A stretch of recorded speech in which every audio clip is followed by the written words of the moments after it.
Mga kababayan, Assalamualaikum. Ayon sa isang nagpakilalang testigo, may kinalaman umano ako sa Oplan Tukhang, sa Davao Death Squad, at sa mga insidente ng pagpatay o extrajudicial killing sa Davao.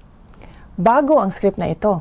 Sa mga taon na nagsilbi ako bilang Vice Mayor at Mayor ng Davao City, ni minsan ay hindi naugnay ang aking pangalan sa isyong ito. Bigla na lang nagkaroon ng testigo laban sa akin nang mahalal ako na Vice President.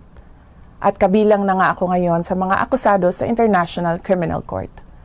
Maliban sa tiyempo, malinaw na sadyang pinilit lang na maidugtong ang pangalan ko sa isyong ito para ako maging akusado sa ICC.